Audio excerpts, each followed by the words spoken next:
Con eso en mente, quiero llevarlos a considerar el tema que he preparado en esta oportunidad: comunión con Dios. Comunión con Dios. La palabra comunión viene del griego koinonia, que quiere decir participación. Tener parte con alguien, en este caso Dios. Compartir con Dios. Koinonia.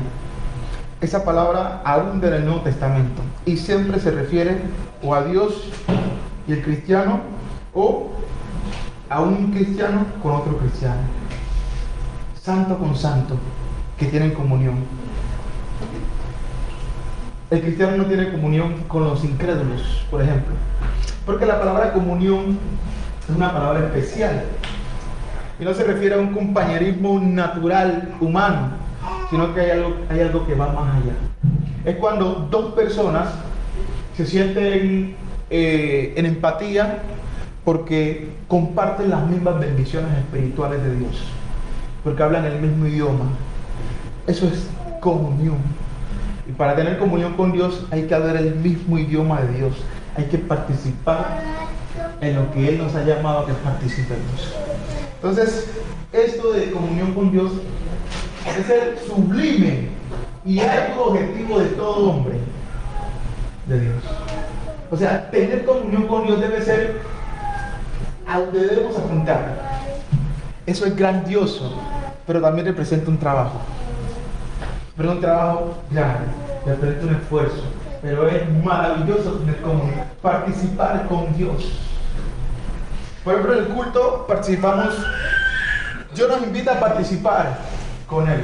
Por ejemplo, en la cena del Señor dice que tenemos comunión con el cuerpo de Cristo y comunión con la sangre de Cristo. Llegamos a participar por la fe, creyendo que Jesucristo murió por nuestros pecados. Comiendo el pan, pensando en eso, tenemos comunión con el cuerpo y la sangre de Cristo. Cristianos tienen comunión con otros cuando de sus coletas, de su dinero, ofrendan, para que a través de esa ofrenda se haga la obra de Dios o se ayude a hermanos necesitados. A través de eso se tiene comunión. Comunión no es como los americanos establecieron en muchas iglesias en el norte, que tienen, porque en inglés comunión es fellowship, y tienen una sala donde dice sala de comunión, donde haya meramente entretenimiento y es pan, café, y claro, entre hermanos podemos comer juntos. Tocamos un tema una vez acerca de esto, no sé quién lo recuerda, sobre la importancia de comer juntos, pero la palabra comunión va más allá de comer juntos. Es creer lo mismo. Yo no puedo tener comunión con una persona que no cree como yo creo. Por eso me tocó decirle a un hermano, entonces nosotros no tenemos comunión, porque no creemos igual. Usted cree una cosa que yo no creo y no tenemos comunión, porque hay algo que no estamos participando. Podemos tener una amistad meramente social, pero comunión son las cosas sagradas de Dios. Y en eso hay que apuntar, comunión con Dios. Entonces, atentos al mensaje de Dios. Teniendo en mente esto, vamos a estudiar 2 de Pedro capítulo 1, versículo 3 al 13. 2 de Pedro, los textos los voy a traer aquí. Los voy a traer aquí los textos. 2 de Pedro capítulo 1, versículo 3 al 13. Cuando el hombre no ha lavado sus pecados, el propósito del hombre es lavar sus pecados. 2 de Pedro capítulo 1, versículo 3 al 13. Cuando el hombre no ha lavado sus pecados, vuelvo y repito, la misión más importante que tiene el hombre es reconciliarse con Dios, para que Dios perdone sus pecados pasados. Para eso hay que oír el Evangelio, que nos revela lo que hizo Cristo por el hombre pecador. Nos culpa de la muerte de Cristo, el Evangelio, pero el Evangelio nos da esperanza en Cristo Jesús por la resurrección entre los muertos. Luego hay que creer eso de todo corazón. Luego hay que abandonar las cosas que no le agradan a Dios, y eso es arrepentirse. Hay que confesar que Jesucristo es el Señor. Amén. Hay que bautizarse para el perdón de los pecados. Y desde allí comienza entonces otro plan de salvación, que ya no es para el pecador, sino para el cristiano. El que ya es hijo de Dios tiene un plan de salvación. Dice el apóstol Pedro en su segunda carta, capítulo 1, versículo 3. Como todas las cosas que pertenecen a la vida y a la piedad nos serán dadas, nos han sido dadas por su divino poder, mediante el conocimiento de aquel que nos llamó por su gloria y excelencia. Como no algunas cosas, todas las cosas que pertenecen a la vida y a la piedad. Todas las cosas que pertenecen a vivir una vida como a Dios le agrada. Todo lo que rodea la vida, todo lo que rodea la piedad, que son las cosas, la devoción con Dios. Dice Pedro, escribió esto después de la muerte de Jesucristo, aproximadamente en el año 60. Dice, nos han sido dadas. Los apóstoles tenían todas las cosas que pertenecen a la vida y a la piedad. ¿Y qué hicieron? Lo escribieron para que nosotros también lo tuvieran. Por eso dice, ¿por medio de qué? Por su divino poder. Mediante, esto es el medio por el cual nosotros vamos a adquirir todas las cosas que pertenecen a la piedad. ¿Cuál es el medio? El conocimiento de aquel que nos llamó. Entre tanto, no conozcamos a Dios, podemos habernos bautizado, pero si nos quedamos como niños y no seguimos conociendo a Dios, no vamos a tener todas las cosas que pertenecen a la vida y a la piedad.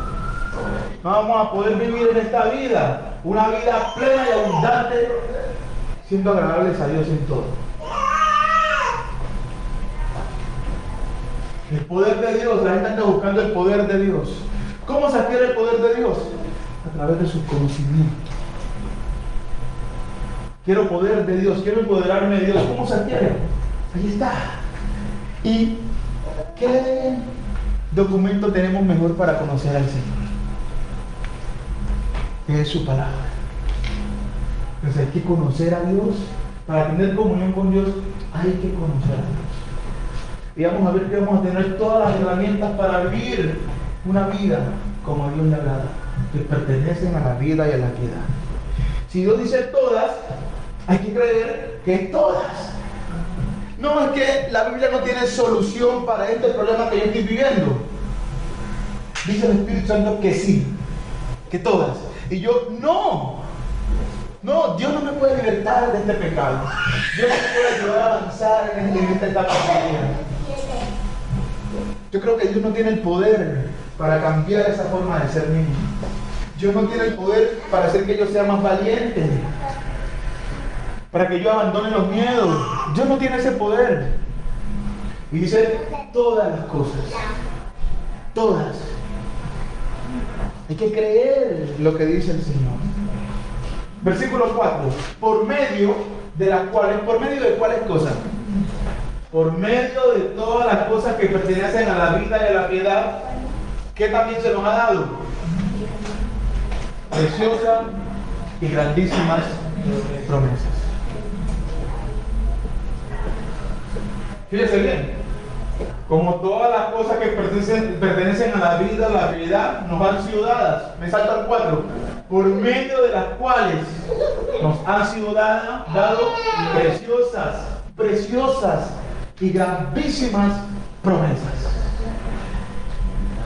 Hay veces que el hombre vive como si no tuviera esperanza, como si no tuviera algo que lo motivara, como si no tuviera un valor más allá de esta vida que nos ayudara a tener energía, a tener un propósito por el cual levantarnos de la cama. Entonces, ¿qué nos puede ayudar a tener esa verdadera convicción? El conocimiento del Señor. Todas las cosas que pertenecen a la vida y a la piedad nos han sido dadas, por medio de las cuales Dios nos ha dado, dice Pedro, preciosas y grandísimas promesas. ¿Las conoce? ¿Las ha estudiado? ¿Las ha investigado? ¿Y qué va a ser esa esperanza? El tener en estima comunidad las preciosas y grandísimas promesas de Dios. ¿Qué va a hacer eso? ¿Cuál es el propósito de eso? Para que por ellas, por esas preciosas y grandísimas promesas, llegaseis a ser participantes. Aquí la palabra en griego es comunión, koinonia. ¿Participantes de qué? De la naturaleza divina. Sí, el Dios de los cielos y la tierra quiere que seamos participantes de su naturaleza. Quizá no tengamos el poder de Dios para abrir el mar en dos, pero sí vamos a tener el poder de Dios para amar a nuestros enemigos, para perdonar a los que nos han ofendido. ¿Esas cosas de dónde vienen? De la naturaleza divina.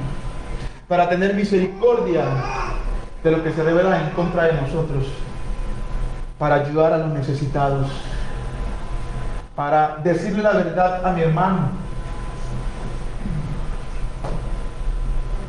para hacer la voluntad de Dios, para trabajar en la iglesia, para preocuparme por las cosas que Dios se preocupa.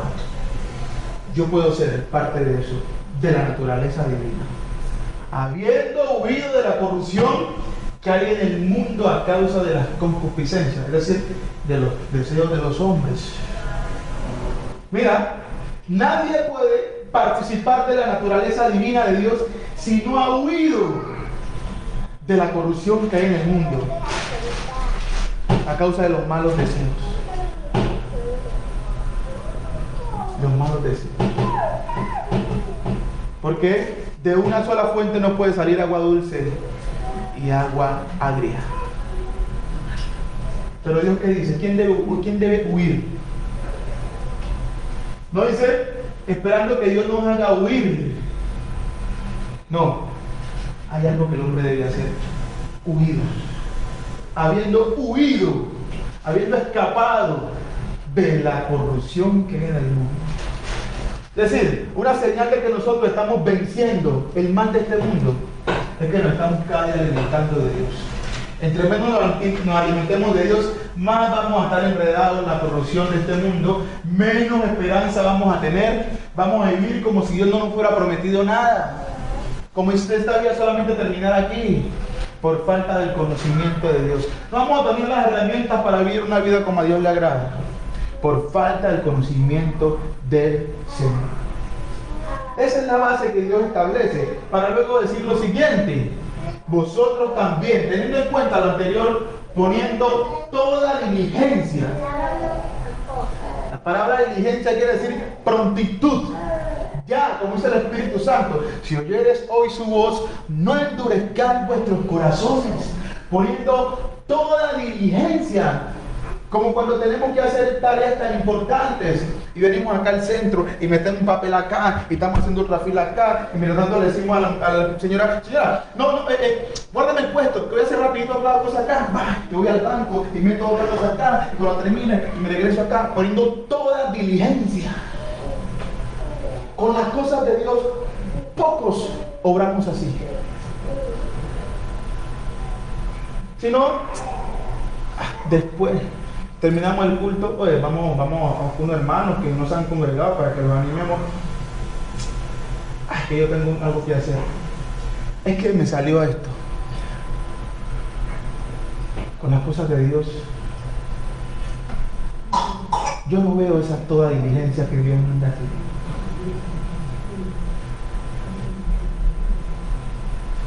Siempre son para después las cosas de Dios. Pero la palabra diligencia es después. La palabra diligencia es más luego. Es cuando me salga el dinero que estoy esperando. Es cuando todo me vaya bien. Es cuando las cosas funcionen. Allí voy a poner toda diligencia. Poniendo toda diligencia. Por esto mismo, añadid. ¿Quién lo debe añadir? El que debe poner toda diligencia debe añadir a vuestra fe virtud. ¿Cuál fe?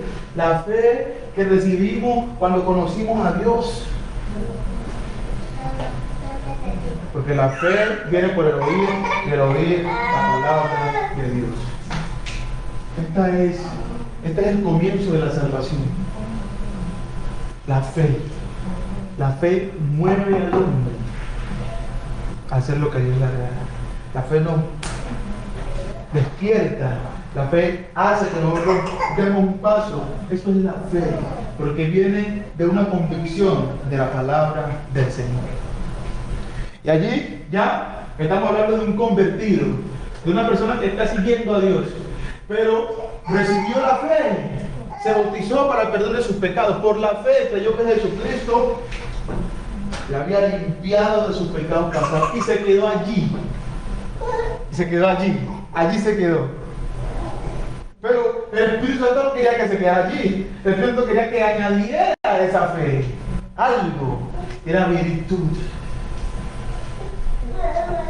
La virtud es una cualidad que permite o que propiciona alabanza. Eso es la virtud. La virtud es algo que produce alabanza. Eso es la virtud. En toda la fe hay que añadirle virtud. Es decir, la fe debe ser virtuosa. La fe debe ser digna de alabanza. Cuando yo me convierto solamente, es probable que mi fe no sea digna de alabanza. Cuando mi fe se va poniendo digna de alabanza, cuando eso que he recibido brilla en mi entorno, brilla en mi casa comenzando, brilla en la sociedad, brilla en cada lugar donde yo estoy. Es donde la gente comienza a decir, wow, algo tiene esa persona. Esa persona debe creer en algún Dios, el que dice, porque algo ha brillado, algo se ha notado diferente, porque le han hablado mal y él no ha respondido con las mismas palabras sucias. Él no ha respondido ofensa por ofensa, sino que ha llamado todo el mal del Señor. Es una persona que está añadiendo su fe y virtud. Esa cualidad se empieza a resaltar, se empieza a ver, se empieza a notar. Si gritaba antes, ya no grita más, porque la palabra de Dios dice que deben dejar toda gritería. ¿Ven? Entonces se va. Hay una transformación que se va dando y va haciendo que la fe sea digna de alabanza.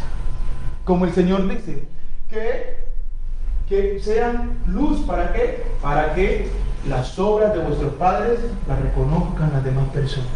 Eso está en Mateo capítulo 5.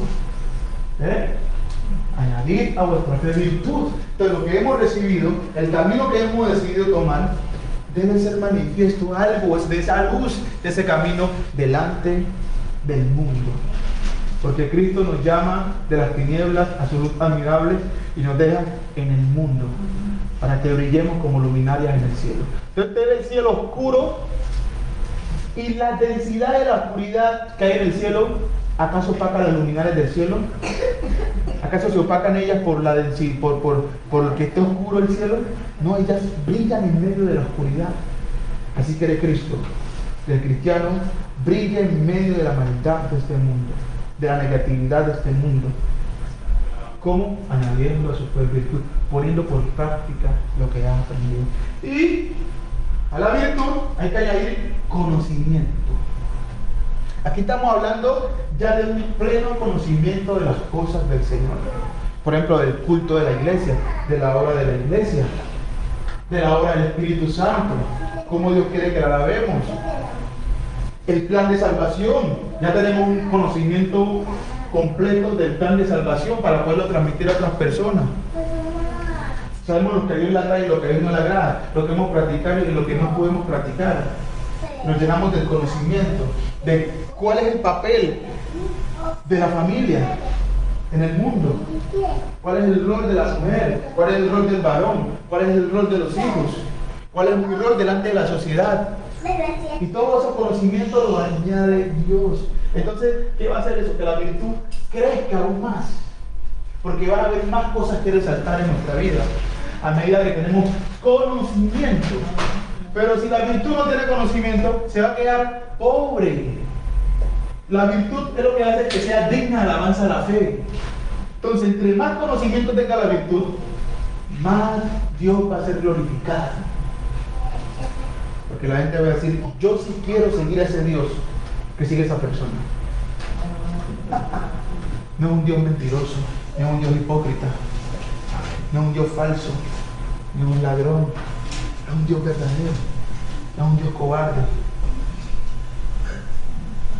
es un Dios de verdad. Y al conocimiento hay que añadir dominio propio. ¿Ves?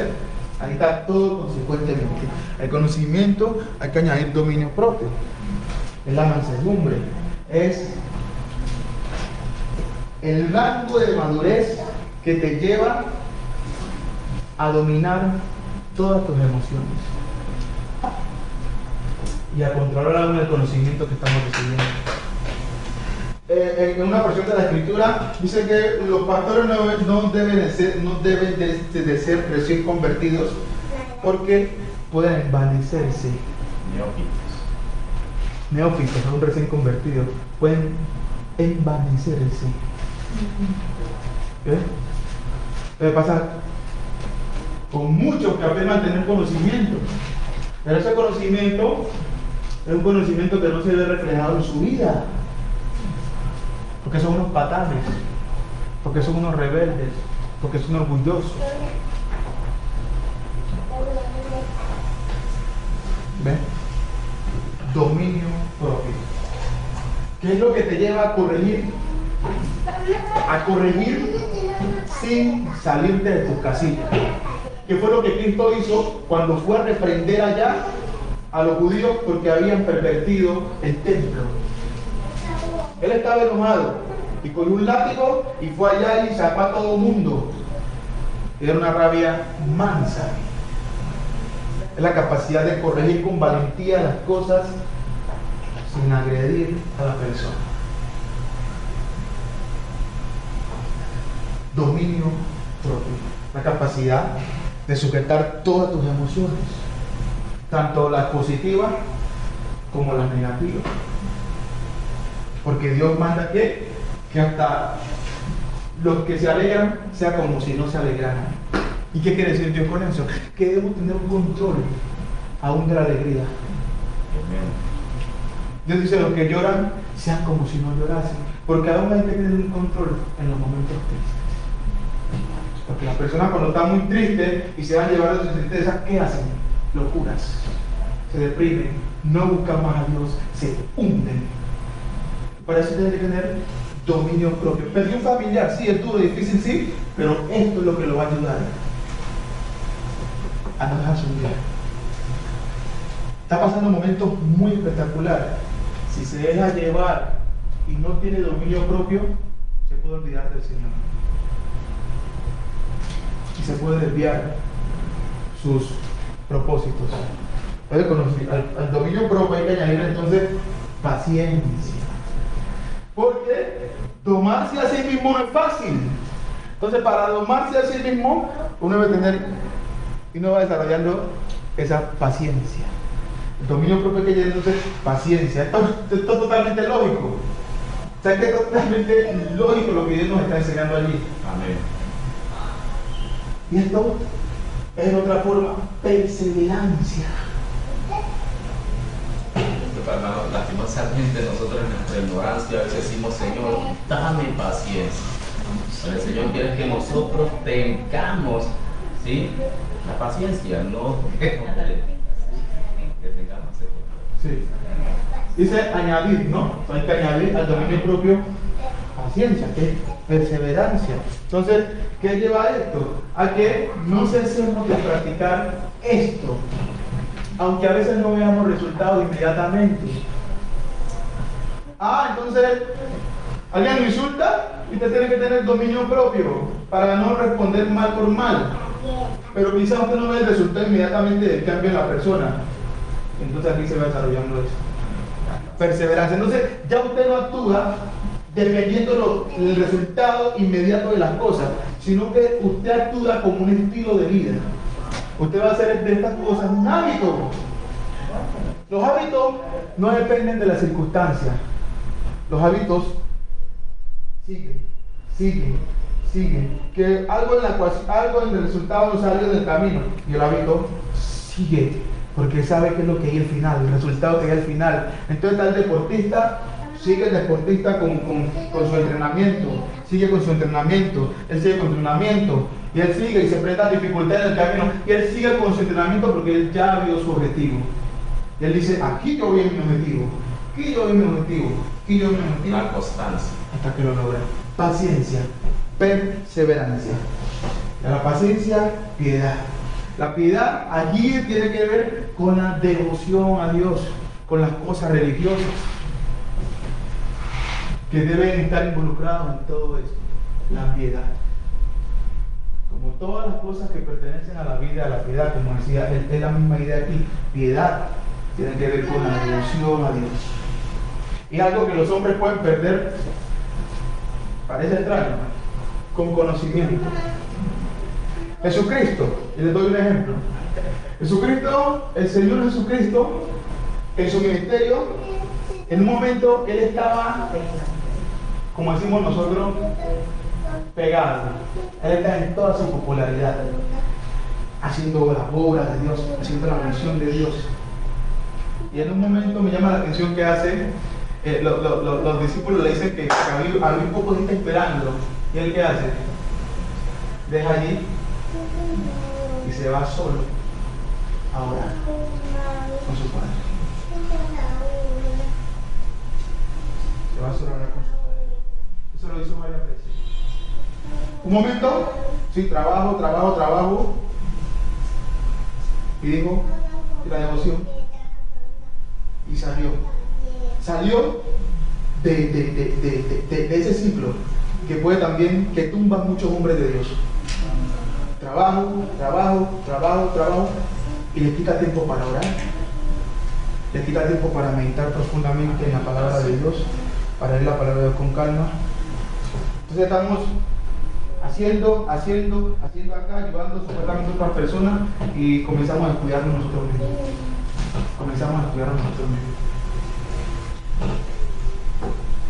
Y el Señor apartaba, en medio de todo el trabajo que había que hacer, Él sabía que propicionaba todas las bendiciones en la obra de Él, era el Altísimo. Entonces se iba a orar con su Padre, a tener esa comunión. Ese es el tiempo que debemos nosotros apartar en nuestra vida.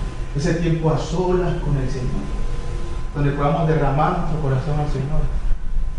La piedad, donde podamos involucrarnos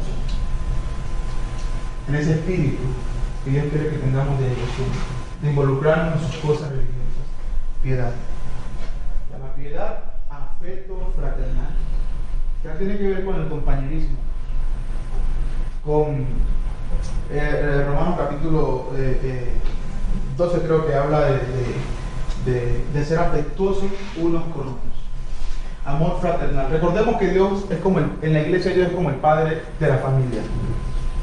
Y ahí están los hermanos.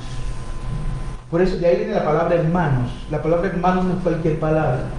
La palabra hermano involucra todo lo que la hermandad involucra, todo lo que el ser de una misma sangre involucra.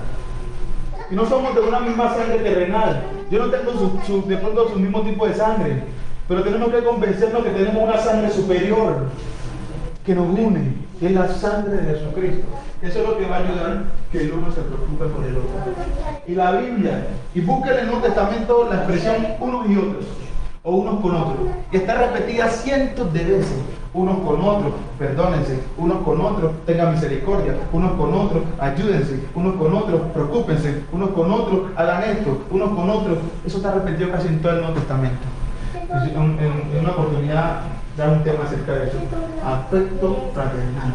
Entonces te llevan a ver en tu hermano, aunque provengamos de lugares distintos, que es lo maravilloso de la obra de Dios, que congregaciones que están compuestas con personas que vienen de distintas partes, y cómo Dios logra que personas de distintas partes que no se conocían entre sí logran amarse entre sí. Solamente Él lo puede hacer. ¿Y eso quién lo debe añadir? Uno mismo. Ay, que Dios ponga en mi corazón que yo empiece a amar a mi hermano. ¿Ya está esperando yo? ¿De verdad? Está lejos de Dios. Eso hay que hacerlo.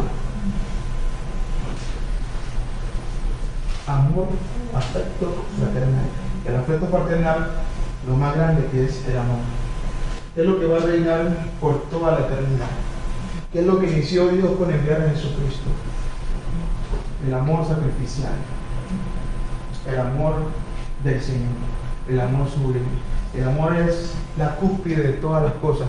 Como dice Pablo en 1 Corintios capítulo 13, si tuviera todos los dones del mundo, que pudiera hacer miles de cosas, si no tengo amor, nada soy. Porque el amor es lo que hace que este mundo funcione. El amor es lo que hace que Dios diga: hijos, honren a sus padres. Padres, amen a sus hijos. Esposo, ama a tu esposa. Esposa, ama a tu esposa. El amor va más allá de todo. Y el amor no puede faltar. Y todas estas características se deben poner toda evidencia para añadir. Entonces hay que hacer la pregunta: ¿lo estoy haciendo?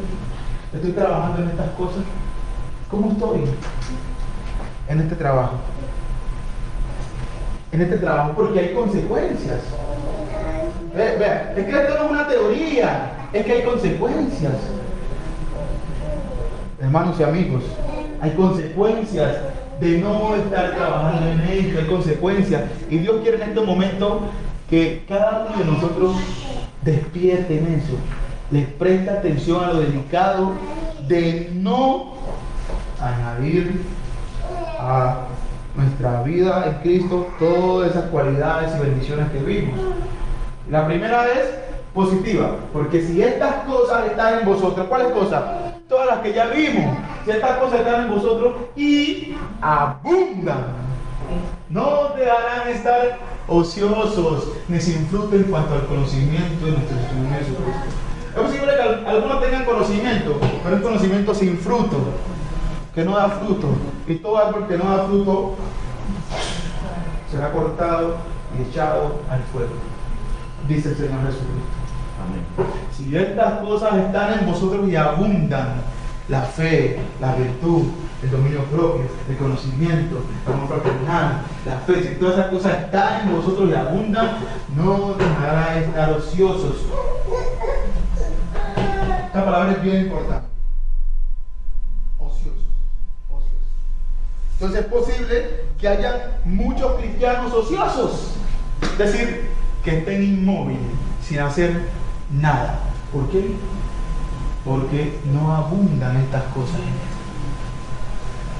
Que es lo mismo que estar sin fruto, estar ocioso ni sin fruto. ¿Qué quiere Dios con su conocimiento? Que meramente lo tengamos allí. Que cada vez que estamos estudiando la palabra de Dios, aprendemos algo de Dios, sea que entre por aquí y salga por acá. Dios no quiere eso. Porque la palabra de Dios tiene un poder tan grande que capacita al hombre para esta vida. Y si el hombre no abunda, no se llena de su conocimiento con esas características que ya nos habló el Señor, vamos a estar sin fruto y no vamos a alcanzar la gloria de Dios.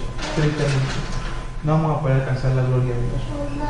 Y por eso es que algunos hermanos se van a veces de las congregaciones, o a veces vienen porque ya, o sea, la vida en Cristo se vuelve algo, como me decía un supervisor ahí, que él no es fanático de religión, porque él dice que hay personas que allí siempre están allí, como que sus vidas como que allí, y a veces el concepto que el mundo tiene a veces de las cosas de Dios, y no es así, Yo no me levanto cada día como si nada estuviera pasando en el mundo, porque no es así. Porque el Dios que yo creo no es así. Yo no creo que me levanto, o ahora que vengo de trasnocho, yo no creo que estoy aquí porque así es la vida. No, ese no es el Dios que yo creo. Es un Dios que me lleva a llevar una vida llena de fruto. Si estas cosas abundan en mi vida, no me van a dejar estar ociosos en cuanto al conocimiento de nuestro Señor Jesucristo. No me van a estar ociosos en cuanto a cualquier otro, no, en cuanto al conocimiento de nuestro Señor Jesucristo. Sigue diciendo, pero el que no tiene estas cosas El que no tiene esas cosas, mira la consecuencia. Tiene la vista muy corta.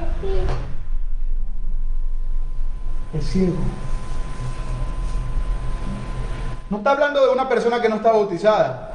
No está hablando de una persona que no está así, que no afirma ser cristiano. Está hablando de un cristiano. Cristiano con vista muy, dice muy, superlativo, corta, ciego, que olvida la limpieza de sus pecados pasados. Está allí, pero actúa, vive la fe como si Dios nunca le fuera perdonado sus pecados. Así vive, como si Dios nunca le fuera perdonado sus pecados. Vive como cualquiera que ahorita anda muerto en sus pecados. Por eso cualquier cosa le asusta. Y en la televisión dicen, ay, es que la cosa se puso mal, es que estamos mal, es que no hay esto. ¿Y qué vamos a hacer, hermano? Y la noticia dice que todo está mal, que nos vamos a morir. Cristianos con vista muy corta, ciegos. Y el mundo no tiene un ejemplo a seguir. El mundo lleno de miedo. Y ve a los cristianos con miedo. ¿De qué me está hablando? ¿De qué me está hablando? ¿De qué Dios me está hablando? A la cosa está dura. Solo que dice la noticia. Solo que dice la noticia. Pero mi fe me debe llevar a ver otras cosas. Mi fe me debe llevar a levantarme. Esta es la consecuencia de que estas cosas no abunden. Y sigue diciendo la Escritura, por lo cual, hermanos, tanto más, esto es ya como un ruego de Pedro. Pedro aquí está anciano de vejez, y ella es pastor. Y se le ve como esa preocupación. Hermanos, procuren hacer firme vuestra vocación y elección, porque haciendo estas cosas no caeréis jamás. No caeréis jamás. Es decir, imposible que se pierda. Imposible que se pierda. No quiere decir que no resbale una vez. Pero si está abundando en estas cosas, esa persona se va a levantar. No caeréis jamás. Hay que meditar en eso. Si usted no haya leído esta porción de la Escritura, estúdielas. Estúdielas. Porque de esta manera os será otorgada amplia y generosa entrada en el reino eterno de nuestro Señor y Salvador Jesucristo. Vamos a hacer la obra del Señor. No, hermano, esto está duro, la gente está dura. Cristiano con la vista corta. No, la gente está endurecida. No, ahorita no, porque la gente está en la fiesta de las madres, la gente está preocupada por otras cosas. No, ahorita no es tiempo. No, la gente ya no quiere oír a Dios. Cristiano con la vista corta. Los discípulos eran así. ¿Y qué les dijo el Señor? Alcen su mirada y miren los campos que ya están listos para la siega. Eso les digo, ¿quién no lo ha leído? Alcen su vista y miren. Me acuerdo cuando había esos eventos ahí en el parque, que uno de mis propósitos es poder algún día que nos paremos allá, en esa tarima que está allá, aprovechando esa multitud y prediquemos la palabra del Señor. Que no lo podemos hacer. ¿Cómo que no lo podemos hacer? Lo podemos hacer. Cuando hay esos eventos en el parque, ¿usted sabe cuánta de esa gente está perdida, que no conoce a Dios? La única forma es que el cuerpo de Jesucristo esté trabajando aquí en la tierra. El cuerpo de Jesucristo es su iglesia.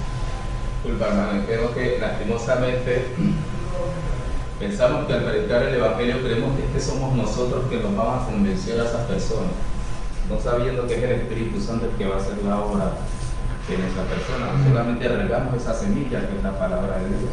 Es verdad. Es verdad. Con Andrés hablábamos de eso. Excelente, hermano. Por esto, dice Pedro, y aquí hay que entender a los predicadores. Yo no dejaré de recordarlos siempre estas cosas. El hermano Gavin habla de lo mismo. Yo ya lo sé eso, hermano. Yo ya sé que yo buscar a Dios, yo ya sé que yo debo amar a Dios, cambiar mi vida, congregarme, hacer la obra. Yo eso ya lo sé. Aunque lo sepáis, yo no dejaré de recordarlo siempre estas cosas, porque el hombre tiende a olvidar. Y si usted sabe y no practica, es como si no supiera. Amén. Así es sencillo. Si sabe y no practica, es como si fuera un ignorante.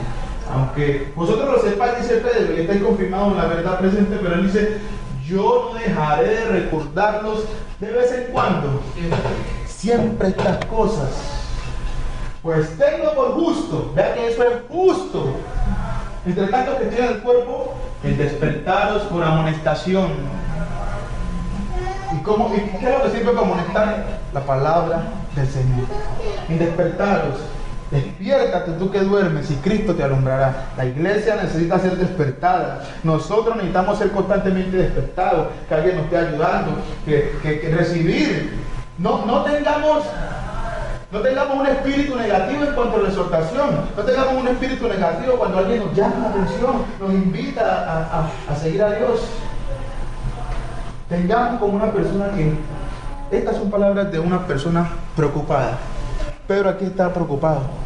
Y él dice, mientras yo esté en este cuerpo, para mí es justo que los amoneste a ustedes. A algunos no les gustará. Esa es mi labor. Amonestar.